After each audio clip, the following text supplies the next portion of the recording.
Bueno, en esta cuarta parte y anteúltimo video vamos a estudiar el aparato yuxtaglomerular, una estructura también compleja, muy interesante.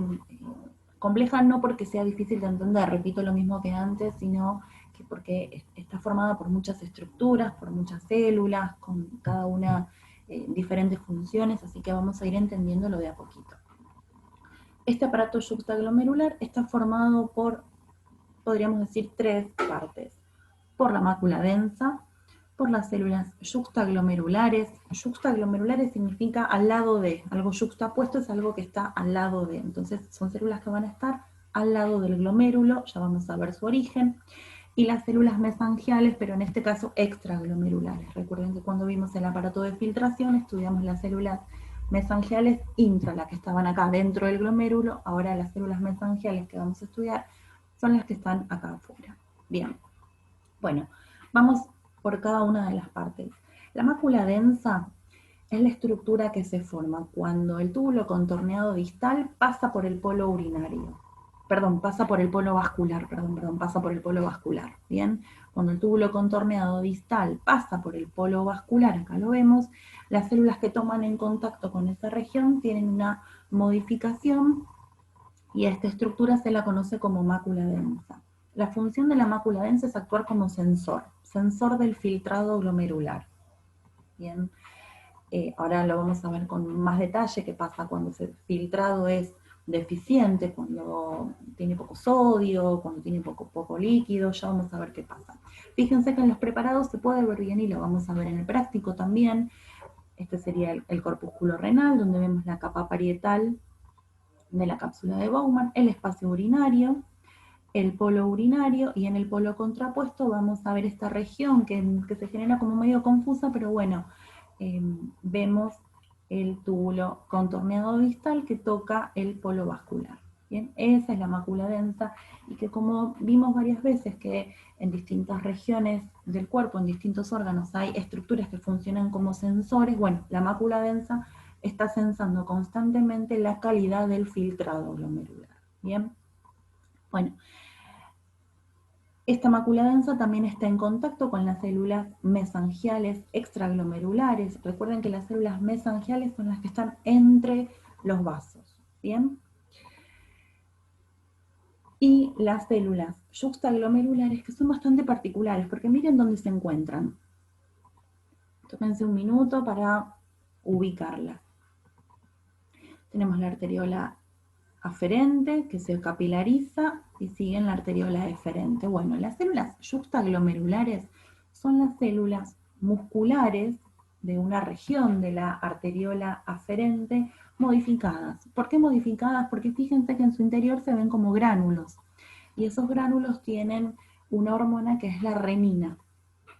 Bien, entonces las células yuxtaglomerulares son células musculares lisas, modificadas de la arteriola, que van a tener una función endocrina, podríamos decir, ¿sí? Ya que van a producir y liberar renina. Bueno, acá lo vemos en otra imagen, ¿sí? Vemos el detalle del corpúsculo renal con todas sus partes, vemos la mácula densa, que ya la estuvimos mencionando en otras partes, pero no le dejábamos tomar protagonismo para que lo haga ahora y terminar de entender, ¿no? Ahora ya entendimos cómo es todo el aparato de filtración, cómo es la vascularización, entendimos cómo es el sistema tubular, es momento de poder integrarlo acá. Bien, fíjense en esta imagen qué lindo que se ve, también tienen el link para que puedan encontrarla y hacer un recorrido del preparado.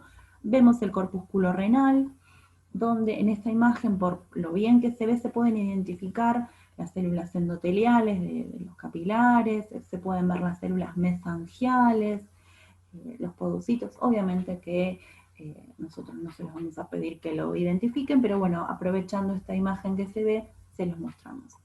Y en el polo vascular, fíjense que vemos el túbulo contorneado distal cuando pasa por el polo vascular, cómo se modifican las células que lo forman. Se ve la arteriola, acá de una manera simbólica, ¿no? Van arteriolas aferente y eferente porque no hay diferencias significativas en los preparados, no podemos identificarlo. Y en conjunto el aparato yuxtaglomerular. Bien.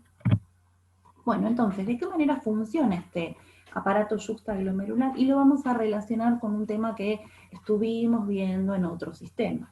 Bien, renal es como un momento donde terminamos de entender un montón de cosas y terminamos de cerrar un montón de temas. Ya lo vimos con, por ejemplo, la relación entre el sistema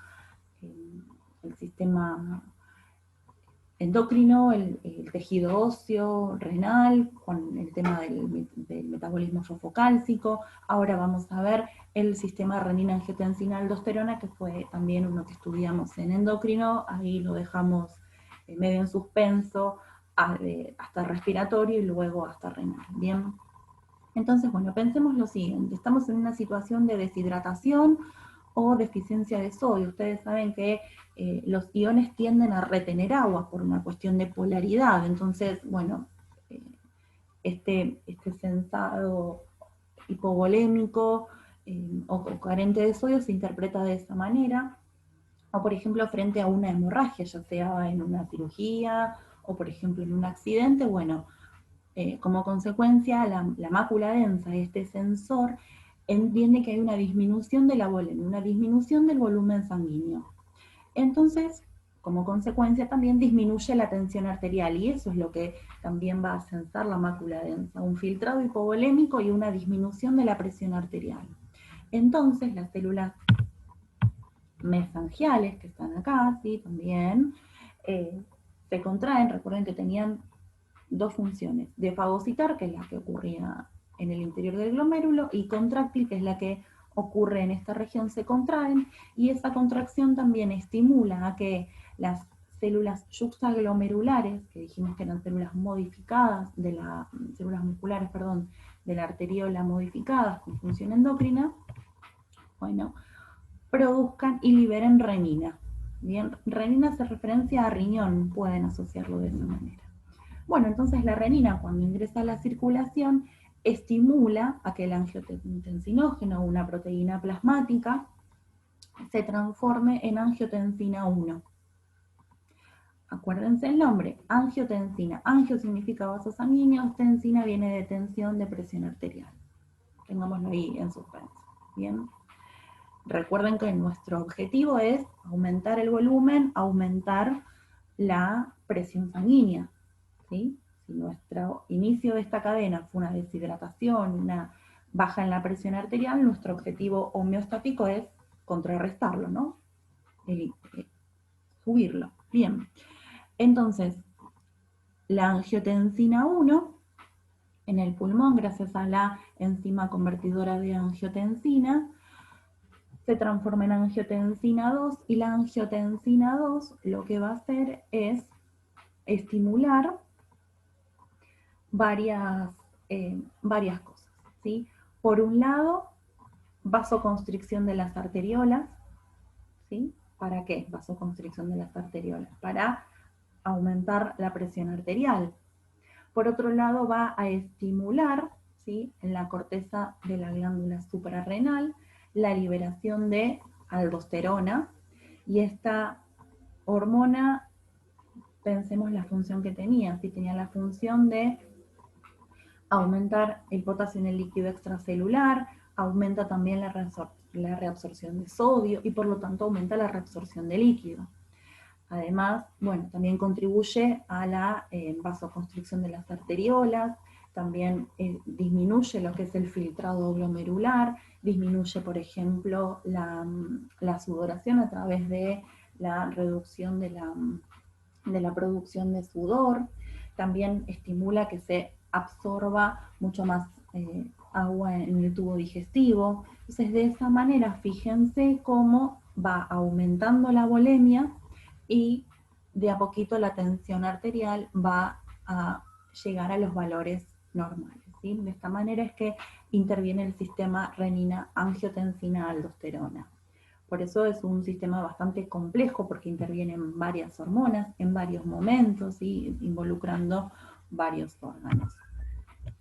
Otra imagen, ¿sí? Un poquito más simplificada de la anterior, donde vemos que hay una disminución en el volumen del volumen de filtrado o en la concentración de sodio, también es interpretado como una disminución de la presión arterial. Entonces, bueno, comienza la liberación de renina y la cascada que estuvimos mencionando recién.